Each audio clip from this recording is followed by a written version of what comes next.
you have a favourite dog of the day, Matthew? I love all dogs, to be honest. I think, yeah, they're like my children. I don't have favourites. When going through this, every dog I looked at was like, oh no, that one was my favourite. There you are. There you are. Dogs in the park. So to tell you the brief of this project is we had how many cameras? All of them. All of them. It was like 10 different cameras each, was there? I think so. So I don't know. Around 10-ish. And we're looking at the differences between each camera. So from taking the same dog, different camera. Different camera, same dog. Trying to take the best photo of the dog with the two different cameras and just like showcasing the different strengths of each camera. Yeah, and so we wanted to see the differences between what the different lenses are, what the different cameras do to that photo of the dog. What does each camera setup do to that dog? Do you remember which one you took without having to look at the video? Yeah, I do actually. Can you tell me about what is happening here? I'm trying to get the dog to do something a bit dynamic to get a good pose because he was a very active dog. I was just trying to get as low as I could just to get him in the right kind of perspective. Lower the better? Lower the better for dogs. Well, the next dog, Remy. Any tips in the direct sun here then? So, apart from getting really sunburnt, yeah, trying to find shade was the big key for it. But with dogs, it doesn't really matter too much. It doesn't? No, not too much. Like you can't, depending on the camera. If the highlights blow out, then because he's got quite a lot of fair fur, I would probably try and keep him backlit. Okay, we'll have a look at the photo you took. Is that exactly what you did? That's exactly what I did.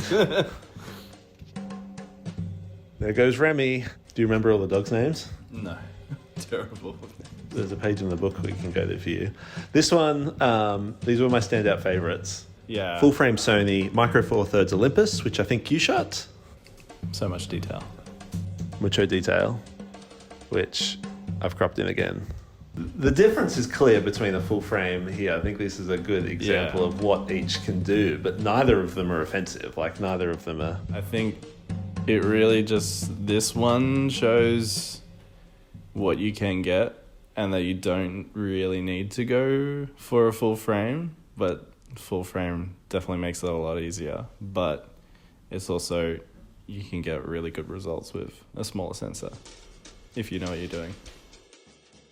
Then we've got Rudy. Rudy was my favorite. The big white cloud. Yeah, loved Rudy.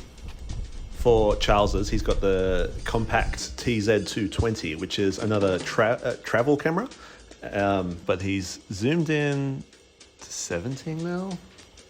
And you can see the image is as clear as it can be. There's no detail missing, but it's more of a very clean photo. A documenting kind of photo. Like if you are going traveling, this will give you a perfect recount of what you saw. It's just, you get the image exactly as you saw it. I had the 16mm, and with a wide lens like that, my goal was just to get as close as possible. Yeah. Just to really take advantage of the characteristics of a really wide lens. And really was up for it. You could get right in. I guess it really shows the difference between a wide, like the different focal lengths on two very different size sensors, and how it's a 16mm, but it looks really wide. Yeah. On the Lumix, it's 17mm, which is almost the same. Yeah. I'd never even picked up that 17mm and 16mm are numbers that are frequently next to each other. But yeah, it just goes to show you the sensor size really can play a big part in how your photo looks. We've got Speedy Maple next. You ended up shooting at 400mm. Yeah. Charles didn't. Charles shot at 40. Yeah, it was quite tricky to get a photo of that dog. That dog was energetic. Real fast. Really long focal length, good autofocus, but small and speedy dog. Yeah. But then Charles, he got the action shot, which I think he composed quite well. Thank you, Maple. Cindy. Do you remember Cindy? Yep. Again, the TG-6 is quite limited, so I'm guessing Charles just went for the composition because that's really all you've got. Yeah. Whereas, I tried to get nice blurry backgrounds, which I love. You love. I love that. But there's a lot of, I suppose from here on out, like there's most of you shooting in a park. It's same old by this point. It's just what the differences are, and that's why you should probably be looking at the magazine and the photos one to one. There's a lot of repetition with the conversation here. Definitely. Here's George. He was probably the friendliest. No pro tips, no analysis of your one?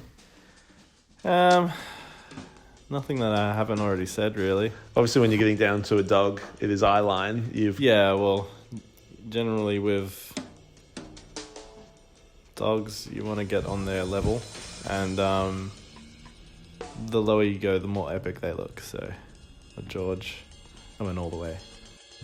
So there's plenty more dogs we haven't included, but I think we get the picture, and a lot of the photos will be available online, and I think in an email we're sending out. But yeah, just come in store and have a look at the dogs, and we're looking forward to doing another Dogs in the Park Volume 2.